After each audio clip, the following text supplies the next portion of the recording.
ৰাতিপুৱা দাঁত ঘঁহা বাছ মুখত লৈয়ে এই তিলক শৰ্মাই এডাল সাপ ভেকুলী খাই থকাৰ অৱস্থাত উদ্ধাৰ কৰে। ঘৰৰ নিচেই কাষতে ভেকুলীৰ চিঞৰ শুনি তেওঁ সাপডাল বিচাৰি যায়। সাপডালে এতিয়াও ভেকুলীটো গিৰিব পৰা নাই। এই সাপডালক ৰেডনেক স্নেক বুলি কোৱা হয়, কাৰণ ইয়াৰ ডিঙিটো ৰঙা।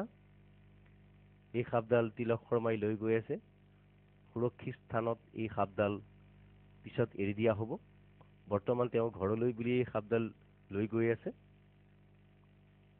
তিলক শৰ্মাই আগৰ পৰাও এনেদৰে বহু সাপ ধৰি পেলাই এই অঞ্চলত তিলক স্নেকমেন বুলি জনাজাত হৈছেহি।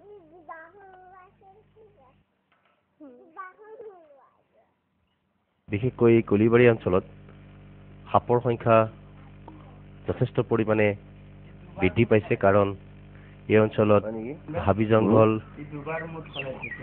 আৰু পাহাৰ গছ গছনি বেছি, সেইবাবে সাপ বা জীৱ জন্তুৰ সংখ্যাও এই অঞ্চলত বেছি। এই অঞ্চলত ডাউক চৰাই, যিটো আজিকালি অসমত দেখিবলৈ পোৱা নাযায়, এই অঞ্চলত পোৱা যায়। এইখিনি ঠাইতে ডাউক আৰু কেইবাবাৰো বনৰীয়া হাতীও এই অঞ্চললৈ কাজিৰঙাৰ পৰা বানপানীৰ সময়ত আহিছে। তিলক শৰ্মাই বৰ্তমান এই অঞ্চলৰ মানুহৰ ঘৰত যদি কিবা সাপ ওলায় বা তেনেজাতীয় কিবা বস্তু ওলায়, ধৰি পেলাই সুৰক্ষিত স্থানত এৰি দিয়াৰ ব্যৱস্থা কৰে। আৰু এইটো মতা হয়, মাইকী সাপ খোৱা হয়। এইলাগে মানে গাত হালধীয়া ফুটটো নাথাকিলে হয়। আঁতৰি থাকা। সাপৰ ওপৰত অধ্যয়ন কৰাৰ উদ্দেশ্যেৰে তেওঁ কেইটামান সাপ এই বাকচটোৰ ভিতৰত ভৰাই ৰাখিছে। এইডাল সাপো আজি এই বাকচটোৰ ভিতৰত ভৰাই ৰখা হ'ব।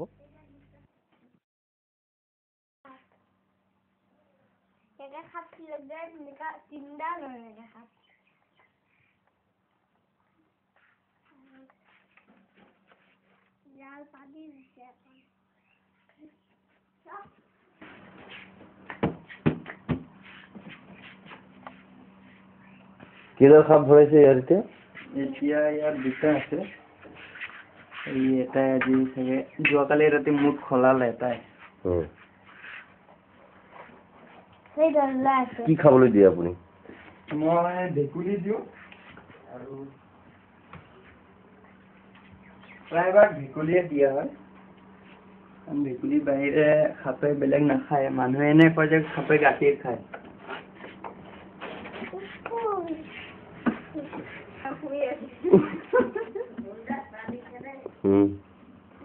এইটো সাপৰ মুদ নেকি? এইটো সাপৰ মুদ। কেতিয়া সলাইছে এইটো? এইটো যোৱাকালি ৰাতি সলালে। পূজাৰ কাৰণে সলাইছে ন? ইয়াৰ মানে সাপে সপ্তাহত দুবাৰ মুঠ সলায়। এইডাল কি সাপ ভৰাই দিছে আপুনি?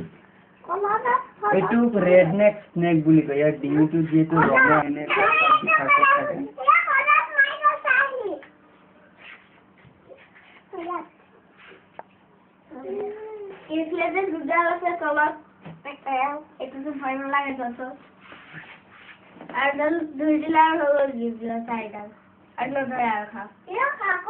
এইবাৰ মানুহ কাজিয়া লাগে নেকি সাপ বিলাক যে আপুনি ৰাখিছে?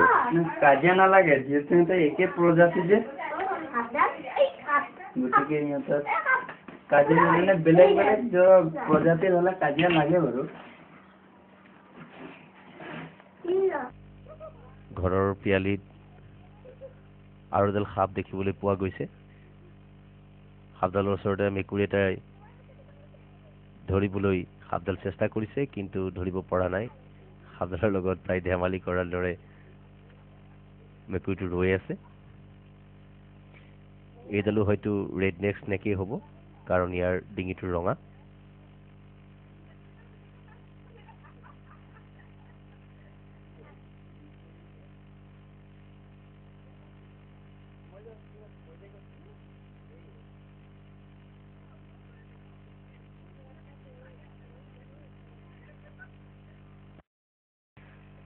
তিলক শৰ্মা আকৌ আগবাঢ়ি গৈছে এই সাপডাল ধৰিবৰ বাবে তেওঁ এডাল বিশেষ মাৰি তৈয়াৰ কৰি লৈছে মাৰিডালৰ আগত হাকুটাডাল লগাই লৈছে যাতে সাপ ধৰাত সুবিধা হয় আৰু সাপৰ পৰা যাতে কোনো ক্ষতিও নহয় তেওঁ এই বিশেষ মাৰিডালৰ সৈতে সাপডাল ধৰি আনিছে তেওঁ আনি এতিয়া সাপডাল পৰ্যবেক্ষণ কৰিব হয়তো তেওঁ আকৌ সাপডাল কেইদিনমান তেওঁৰ সজাত ৰাখিব ৰাখি কোনো সুৰক্ষিত জেগাত এই সাপডাল এৰি দিব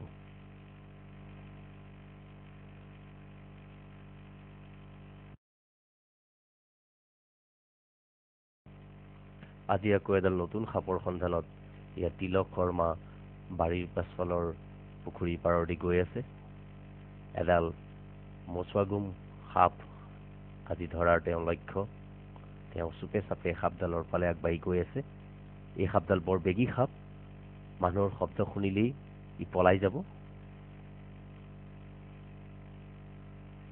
তথাপিও সাপডালে শব্দ শুনা পালে আৰু পলাই জোপোহাৰ মাজত সোমাই গ'ল ইয়াৰ তিলক শৰ্মা পানীত নামিছে জোপোহাৰ পৰা সাপডাল ওলোৱাবৰ বাবে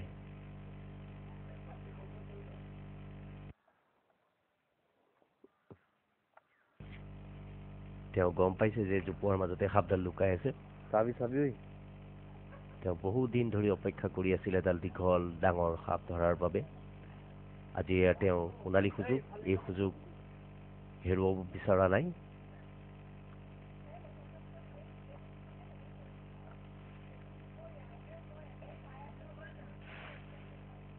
হাবিখিনি চাফা কৰি সাপডাল ওলোৱাৰ বাবে তেওঁ চেষ্টা কৰিছে সেইবাবে হাবিখিনি তেওঁ কাটি পেলাইছে মাজে মাজে নিৰাশো হৈছে সাপডাল হয়তো ইয়াৰ পৰা গুচি গ'ল বুলি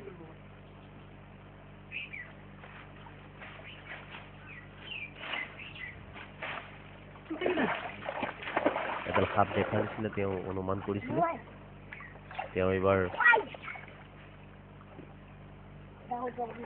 গম পাইছে যে সাপডাল ইয়াতে আছে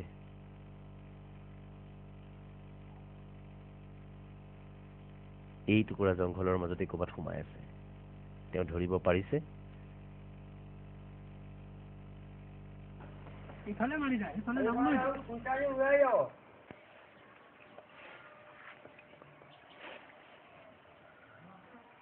এইখিনি থাকিলে মাজৰ এইখিনিতে এইখিনিহে গৈছিল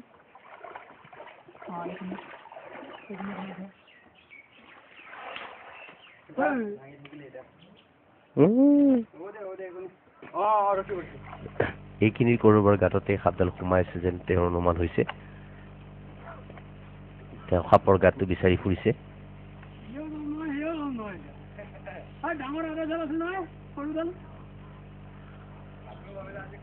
তেওঁ বৰ হাঁহিয়াল তেওঁ নিৰ্ভয়ে সাপডাল বিচাৰি ফুৰিছে এই জোপোহাৰ মাজত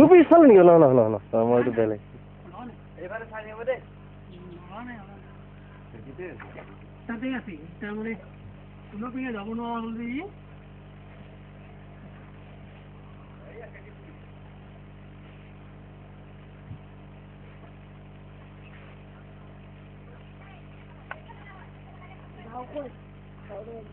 তেওঁ সাপৰ গাঁতটো বিচাৰি আছে বিচাৰি পোৱা নাই সাপৰ গাঁতটো প্ৰায় আধা ঘণ্টামান সময় হৈ গ'ল এই সাপডাল ধৰিবৰ বাবে তেওঁ চেষ্টা কৰি থকা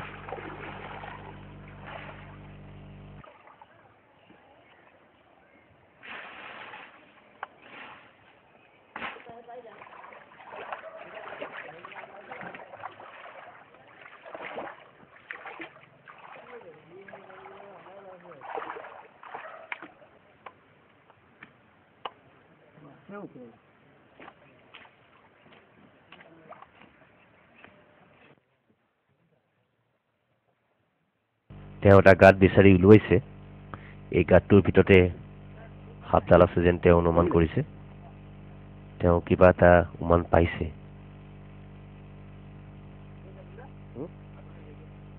হয় তেওঁ উমান পাইছে যে এই গাঁতটোৰ ভিতৰতে সাপডাল সোমাই আছে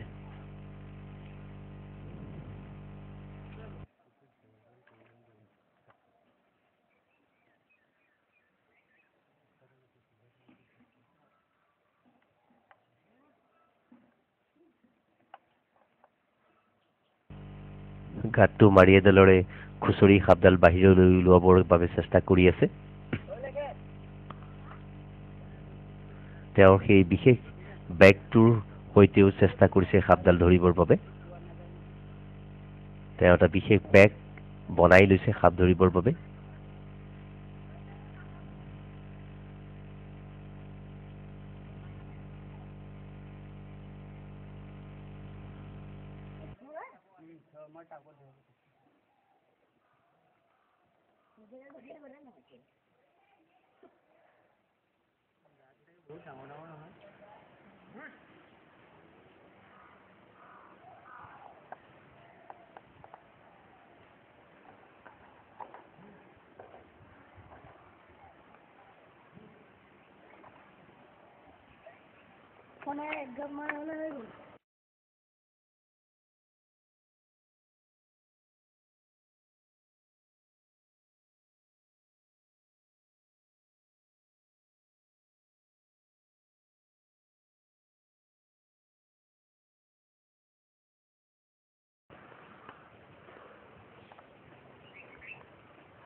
जय बजरंग बली।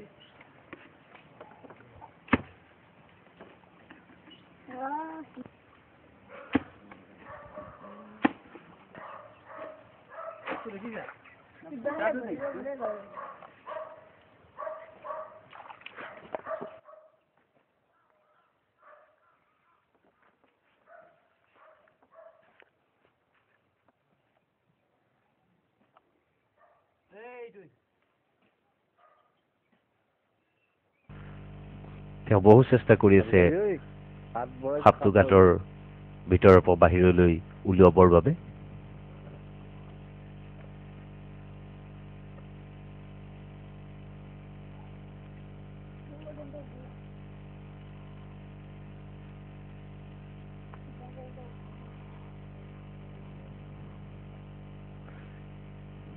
চিপৰাঙৰে গাঁতৰ মুখখন অলপ ডাঙৰ কৰিবলৈ চেষ্টা কৰিছে যাতে হাত বঢ়াইও উলিয়াই আনিব পৰা যায়।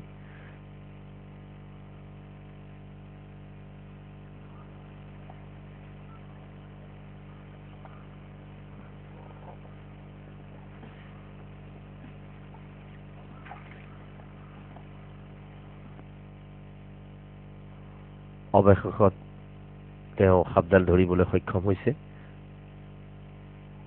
তেওঁ সেই বিশেষ মোনাটোত সাপডাল সোমাই পৰিছে। তেওঁ সাপডালৰ মূৰটো বিচাৰি আছে। মূৰটোত ধৰিব পাৰিলেই সাপডাল তেওঁ নিৰাপদে বেগটোৰ ভিতৰৰ পৰা বাহিৰলৈ উলিয়াই আনিব পাৰিব। বহু কষ্টৰ মূৰত বহু সময় চেষ্টা কৰি তেওঁ সাপডাল ধৰিবলৈ সক্ষম হ'ল।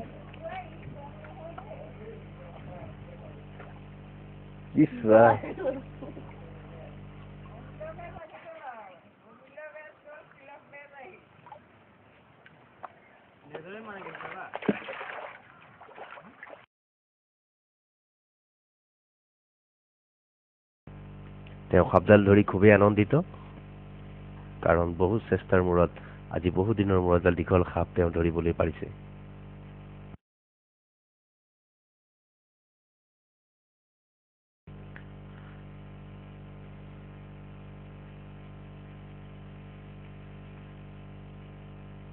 এইডাল প্ৰায় 1.5 মিটাৰমান দীঘল মোচোৱাগুম সাপ। বৰ বেগী সাপ, খুব স্পীডত যাব পাৰে আৰু এই সাপডালৰ জোৰ বহুত, বিশেষকৈ ইয়াৰ নেজত জোৰ বহুত। নেজৰে কাৰোবাক যদি এই সাপডালে কোবায় তেতিয়া তেওঁ জ্বৰ উঠি যাব পাৰে।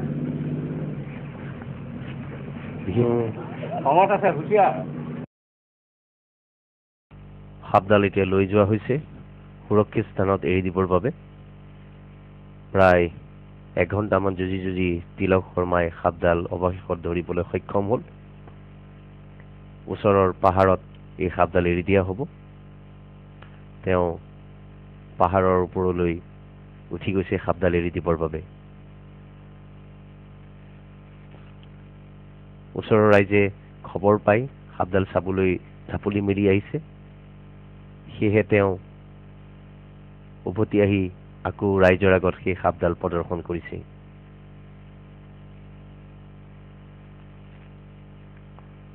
বৰ জোৰ আছে সাপডালৰ নেগুৰৰে খুব জোৰৰে তিলক শৰ্মাৰ সোঁহাতখনত মেৰিয়াই ধৰি আছে এৰিব পৰা নাই তেওঁ হয় নেকি দূৰ আছে ভালকে ধৰি লবি ইলা সাপ জোৰ নাই নেকি সাংঘাতিক জোৰ আছে এইটো পুৰা 1.5 মিটাৰ হ'ব 1.5 মিটাৰ হ'ব মুচৰা গুম নাই ইয়ে এইটো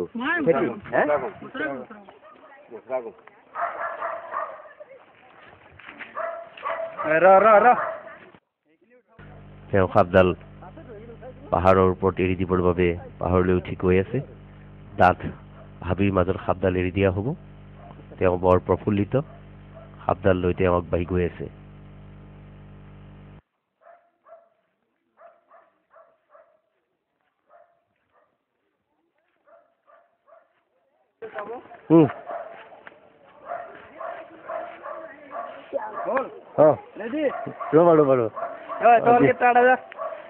Ready? 1, 2, 3. Juga bebek tuan. এৰি দিয়া Bas. আজি দুপৰীয়া এজনী ছোৱালীয়ে এই ডাঙৰ অজগৰ সাপডাল পাহাৰৰ পৰা নামি অহা দেখা পাই তিলক শৰ্মাক খবৰ দিলে আৰু তিলক শৰ্মা গৈ সাপডাল ধৰাৰ ব্যৱস্থা কৰিছে তিলক শৰ্মা ইতিমধ্যে সাপডালৰ নেগুৰত ধৰি আছে এডাল বিৰাট ডাঙৰ অজগৰ সাপ প্ৰায় 9 ফুট মানহে হ'ব এইডালেই সেইডাল কলিবাৰীৰ ছাগলী খোৱা ডাল বুলি ক'ব পৰা যায় এটা ছাগলী গুটে গুটে গিলি দিব পৰা এই সাপডালৰ মানে শক্তি আছে মুখত বস্তা দি পেলাই সাপডাল ধৰিবৰ বাবে চেষ্টা কৰিছে তিলক শৰ্মাৰ ভায়েক দ্ৰুপদ শৰ্মাই অলপ ভয়ো খাইছে কাৰণ তেওঁ আগতে সাপ ধৰা নাই তিলক শৰ্মাৰ দৰে তেওঁ সাপ ধৰাত পাকৈত নহয় তথাপিও তিলক শৰ্মাই নেগুৰত সাপডাল ধৰি থকাৰ বাবে ভায়েক আগবাঢ়ি গৈছে এটা বস্তা মুখত দি পেলাই সাপডাল ধৰিবৰ বাবে চেষ্টা কৰি আছে এই পাহাৰৰ পিনৰ পৰা নামি আহিছিল সাপডাল সৰু ছোৱালীজনে দেখা পালে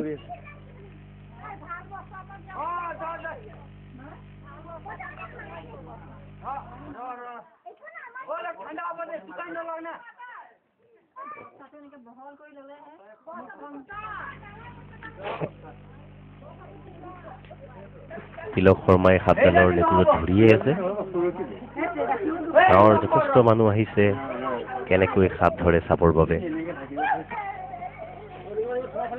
সাপডালে উভতি তিলক শৰ্মাক আক্ৰমণ কৰিবলৈ বিচৰাৰ বাবে তিলক শৰ্মাই নেগুৰডাল এৰি দিছে সাপডাল পলাবলৈ চেষ্টা কৰাৰ লগে লগেই ইয়াত তিলক শৰ্মা জঁপিয়াই পৰিছে সাপডাল ধৰিবৰ বাবে সাপডালে আকৌ আক্ৰমণ কৰিবলৈ বিচাৰিছিলে তিলক শৰ্মা আঁতৰি আহিছে আকৌ তেওঁ এটা বস্তা লৈ পেলাই আগবাঢ়ি গৈছে সাপডাল ধৰিবৰ বাবে এইবাৰ তেওঁ সাপডাল ধৰিবলৈ সক্ষম হ'ব যেন লাগিছে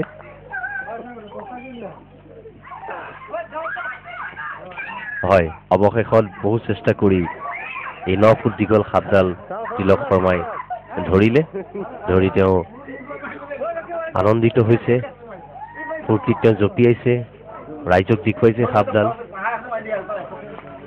এনে সাপ তেওঁ আগতে ধৰা নাই ৰাইজেও আগে পিছে এনেকুৱা সাপ দেখা নাই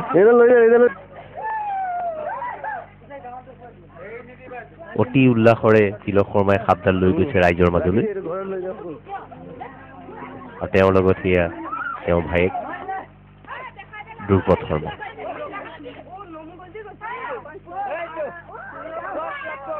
ৰাইজে চুই চাইছে সাপডাল বহুতে সেৱা জনাইছে বহুতৰ মতে এয়া হেনো গোসানী সাপ এনেকুৱা সাপ হয়তো গয়া ৰাইজে দেখা নাই এই অঞ্চলৰ আনাকুন্দা বুলি ক'ব পাৰি এই সাপডাল ইয়াত তিলক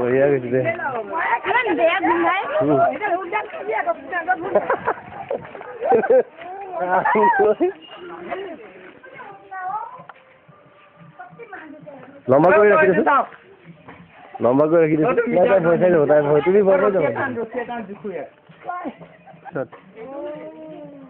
পাইথন ইণ্ডিয়ান পাইথন আজি এই মাত্ৰ এই চাউল ফেক্টৰী ওচৰত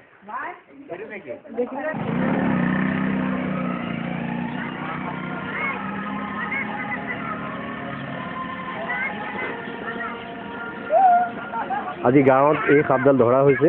এইডালক ইণ্ডিয়ান পাইথন বুলি কোৱা হয়। প্ৰায় 9 ফুট দীঘল হ'ব এই সাপডাল। আমাৰ তিলক শৰ্মাই এই সাপডাল ধৰিছে। ধৰি এতিয়া আমি লৈ আহিছোঁ এই ডিভিজনেল ফৰেষ্ট অফিচাৰ ৱাইল্ড লাইফত আমি এই সাপডাল অৰ্পণ কৰিম। এটা লৈ অহা হৈছে।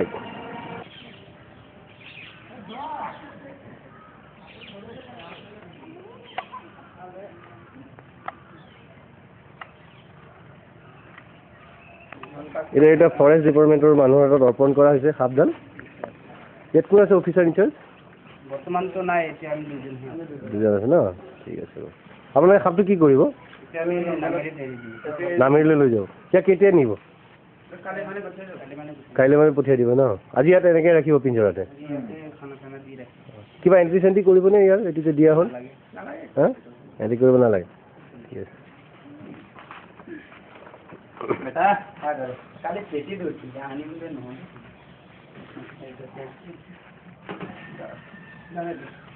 ওলাব নোৱাৰে না?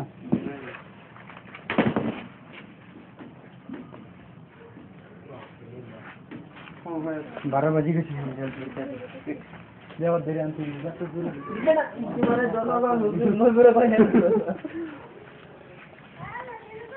আপোনাৰ ঘৰৰ ভিতৰত যদি সাপ ওলায় বা আপোনালোকৰ ঘৰৰ বাৰীত যদি সাপ ওলায়, তেনেহ'লে সাপডাল আপোনালোকে মাৰি নেপেলাব। আমি সাপক নাগ দেৱতা হিচাপে পূজা কৰোঁ। সাপ মাৰা অকল পাপেই নহয়, ই আমাক এটা সুস্থ পৰিৱেশত জীয়াই থকাৰ পৰা বঞ্চিত কৰিব। কাৰণ সাপে বিষাক্ত বায়ু সেৱন কৰি আমাক এটা সুস্থ পৰিৱেশত জীয়াই থকাত বহু পৰিমাণে সহায় কৰে। সেইবাবে সাপৰ পৰা যদি কিবা আপোনালোকৰ অসুবিধা হয় বা কিবা ভয় হয়, তেতিয়াহ'লে আপোনালোকে আমাৰ লগত যোগাযোগ কৰক। আমি আপোনালোকক ফোন নম্বৰ দিছোঁ। এই ফোন নম্বৰত আপোনালোকে যোগাযোগ কৰক। তিলক স্নেকমেন অৰ্থাৎ তিলক শৰ্মাই আপোনাৰ ঘৰৰ পৰা সাপডাল কোনো ধৰণৰ ক্ষতি নোহোৱাকৈ ধৰি আনি সুৰক্ষিত জেগাত এৰি দিয়াৰ ব্যৱস্থা কৰিব। ধন্যবাদ। এইমাত্ৰ ঘৰৰ ওচৰৰে শান্তনু বৰুৱাই এডাল ফেটি সাপৰ পোৱালি ওলাইছে বুলি আমাক খবৰ দিছে। এয়া মই মনোজ হাজৰিকা আৰু তিলক শৰ্মা সাপডাল ধৰিবৰ বাবে যাবলৈ সাজু হৈছোঁ। শান্তনু বৰুৱাই এই সাপডাল প্ৰথমে দেখিছিলে, দেখি আমাক খবৰ দিলে। মই আৰু তিলক শৰ্মা এই সাপডালৰ সন্ধানত আহিছোঁ এতিয়া শান্তনু বৰুৱাৰ ঘৰলৈ। তিলক শৰ্মাই সাপডাল বিচাৰি ফুৰিছে। চিৰিৰ ওচৰত থকা ইটাৰ ফাঁকত সোমাই গৈছে বুলি শান্তনু বৰুৱাই কৈছে। তেওঁৰ মতে এডাল ফেটি সাপ হ'ব লাগে, ফেটি সাপৰ পোৱালি বুলি তেওঁ অনুমান কৰিছে। তিলক শৰ্মাই সাপডাল সেই ইটাৰ ফাঁকৰ পৰা ওলোৱাবলৈ চেষ্টা কৰি আছে। তেওঁ সেই বিশেষ হাকোটা লগোৱা মাৰিডাল ব্যৱহাৰ কৰি সাপডাল ধৰাৰ বাবে চেষ্টা কৰি আছে।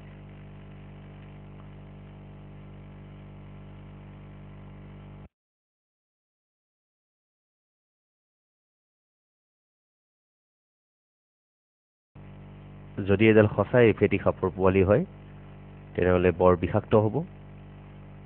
কাৰণ এই অঞ্চলত অৰ্থাৎ অসমত যি ফেটি সাপ পোৱা যায় তাক চেকুৰি ফেটি বুলি কোৱা হয়। মূৰৰ ওচৰত বগা বগা গোল চকুৰি দেখিবলৈ পোৱা যায়। ই পৃথিৱীৰ ভিতৰতে তৃতীয়তম বিষাক্ত সাপ বুলি পৰিগণিত। তিলক শৰ্মাই এই সাপডাল ধৰিবৰ বাবে চেষ্টা কৰি আছে। ইটাৰ ফাঁকত সোমাই গৈছে বুলি শান্তনু বৰুৱাই কৈছে। তেওঁ ইটাৰ ফাঁকৰ পৰা ওলাবৰ বাবে চেষ্টা কৰি আছে।